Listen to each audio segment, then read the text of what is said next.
नमस्कार। कोविड-19 पर आधारित इस विशेष कार्यक्रम के साथ मैं नूतन। आकाशवाणी से आज सुबह 11 बजे मन की बात कार्यक्रम में प्रधानमंत्री नरेंद्र मोदी ने देश विदेश के लोगों से अपने विचार साझा किए। प्रधानमंत्री ने कहा कि कोरोना के खिलाफ लड़ाई देश के प्रत्येक नागरिक को अपने स्तर पर लड़नी है और यही इससे निपटने का सबसे कारगर तरीका है। उन्होंने कहा कि इस बीच लोगों में एक दूसरे के प्रति सहयोग की भावना बढ़ी है। आज पूरा देश एक लक्ष्य और एक दिशा में एक साथ आगे बढ़ रहा है। साथियों, भारत की कोरोना के खिलाफ लड़ाई सही मायने में पीपल ड्रिवन है। भारत में कोरोना के खिलाफ लड़ाई जनता लड़ रही है, आप लड़ रहे हैं। जनता के साथ मिलकर शासन प्रशासन लड़ रहा है। भारत जैसा विशाल देश जो विकास के लिए प्रयत्नशील है, गरीबी से निर्णायक लड़ाई लड़ रहा है।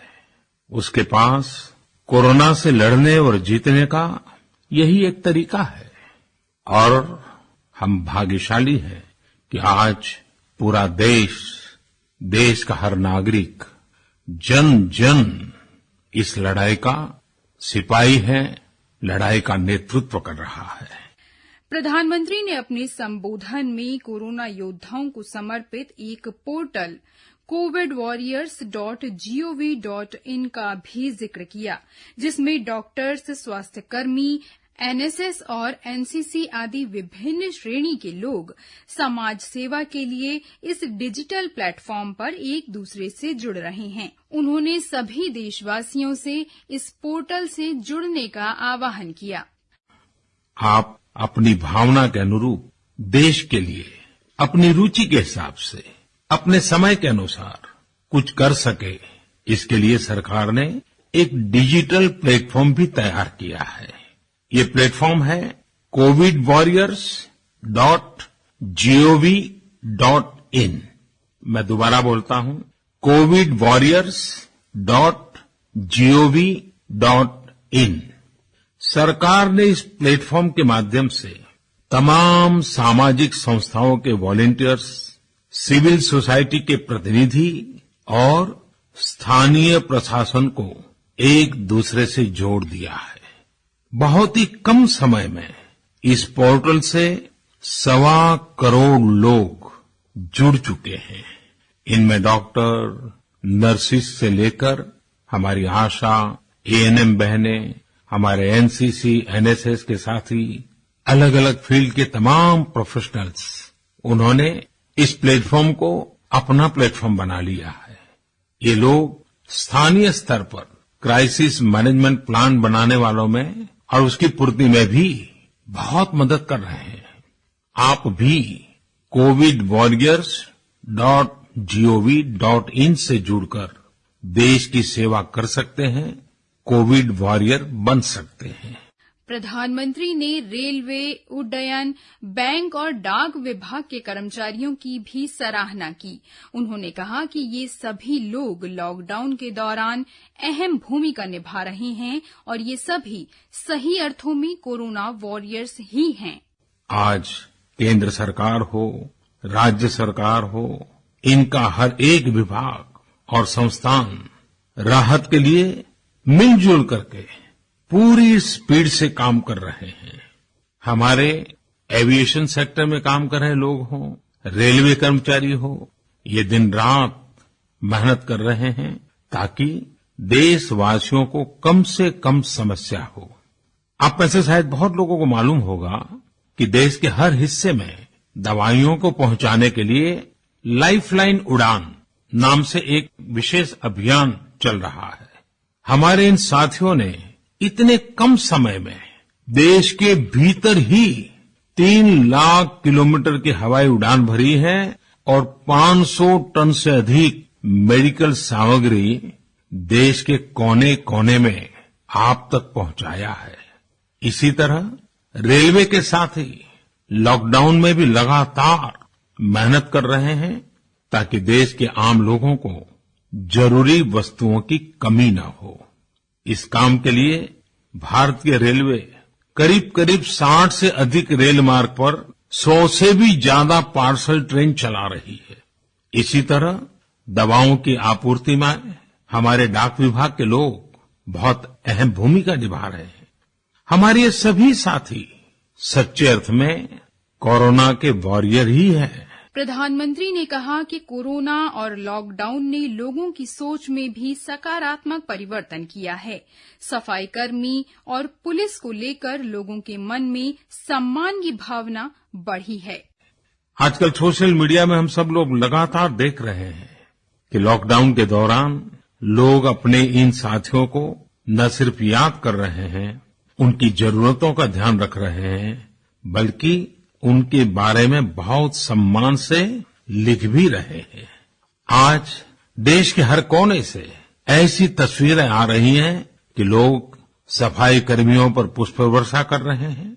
पहले उनके काम को संभवतः आप भी कभी नोटिस नहीं करते थे।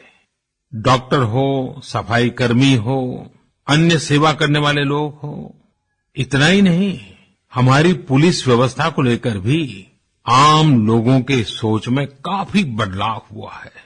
पहले पुलिस के विषय में सोचते ही नकारात्मकता के सिवाय हमें कुछ नजर नहीं आता था। हमारे पुलिसकर्मी आज गरीबों, जरूरतमंदों को खाना पहुंचा रहे हैं, दवा पहुंचा रहे हैं।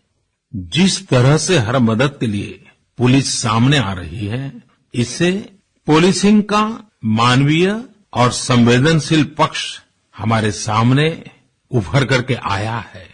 हमारे मन को झकझोर दिया है, हमारे दिल को छू लिया है। एक ऐसा अवसर है जिसमें आम लोग पुलिस से भावात्मक तरीके से जुड़ रहे हैं।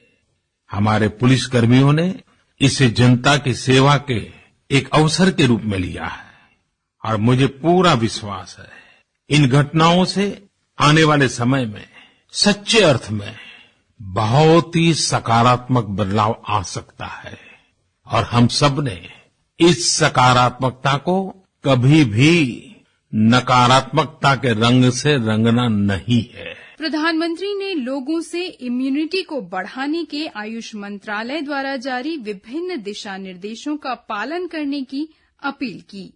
इस समय दुनिया भर में भारत के आयुर्वेद और योग के महत्व को भी लोग बड़े विशिष्ट भाव से देख रहे हैं। सोशल मीडिया पर देखिए, हर तरफ इम्यूनिटी बढ़ाने के लिए किस तरह से भारत के आयुर्वेद और योग की चर्चा हो रही है। कोरोना की दृष्टि से आयुष मंत्रालय ने इम्यूनिटी बढ़ाने के लिए जो प्रोटोकॉल दिया था, मुझे विश्वास है कि आप लोग इसका प्रयोग जरूर कर रहे होंगे।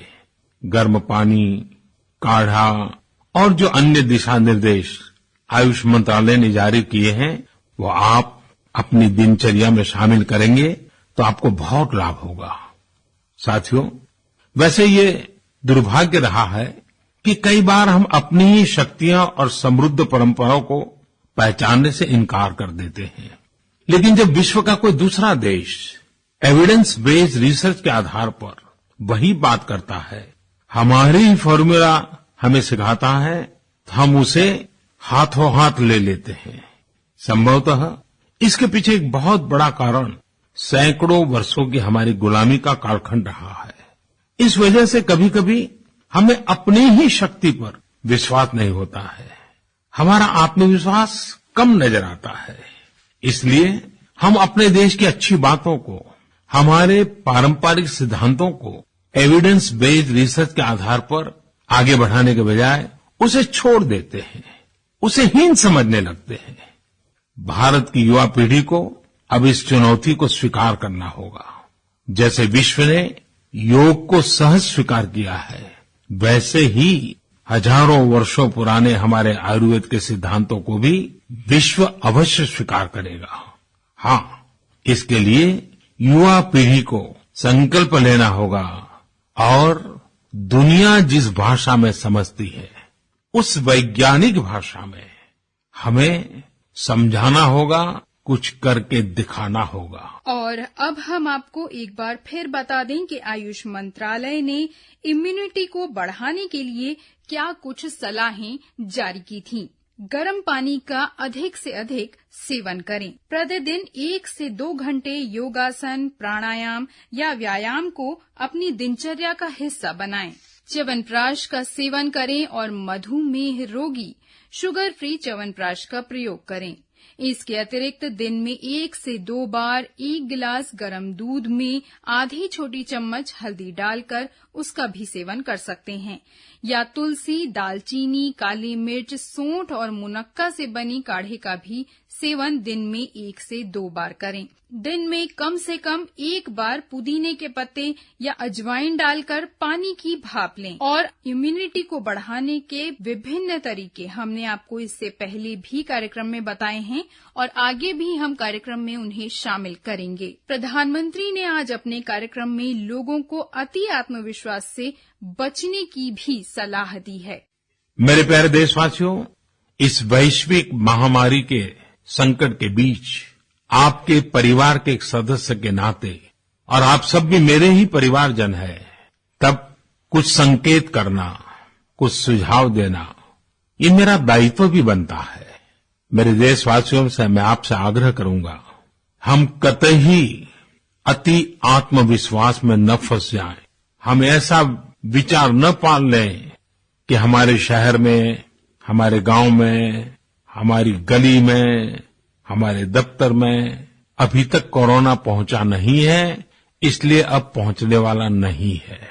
देखिए, ऐसी गलती कभी मत पालना। दुनिया का अनुभव हमें बहुत कुछ कह रहा है और हमारे यहाँ तो बार बार कहा जाता है, सावधानी हटी तो दुर्घटना घटी। याद रखिए, हमारे पूर्वजों ने हमें इन सारे विषयों में बहुत अच्छा मार्गदर्शन किया है। हमारे पूर्वजों ने कहा है, अग्नि ही शेषम ऋण शेषम व्याधि शेषम तथैव च पुनः पुनः प्रवर्धेत तस्मात् शेषम न कारयेत। अर्थात हल्के में लेकर छोड़ दी गई आग, कर्ज और बीमारी मौका पाते ही दोबारा बढ़कर खतरनाक हो जाती है। इसलिए इनका पूरी तरह उपचार बहुत आवश्यक होता है। इसलिए अति उत्साह में स्थानीय स्तर पर कहीं पर भी कोई लापरवाही नहीं होनी चाहिए। इसका हमेशा हमेशा हमने ध्यान रखना ही होगा। और मैं फिर एक बार कहूंगा, 2 गज दूरी बनाए रखिए, खुद को स्वस्थ रखिए। 2 गज दूरी बहुत है जरूरी। तो श्रोताओं, हम भी आपसे यही अनुरोध करेंगे कि सोशल डिस्टेंसिंग यानी सामाजिक दूरी को बनाए रखें और सरकार द्वारा जारी दिशा निर्देशों का पूरी तरह पालन करें। घर पर रहें, सुरक्षित रहें। नमस्कार।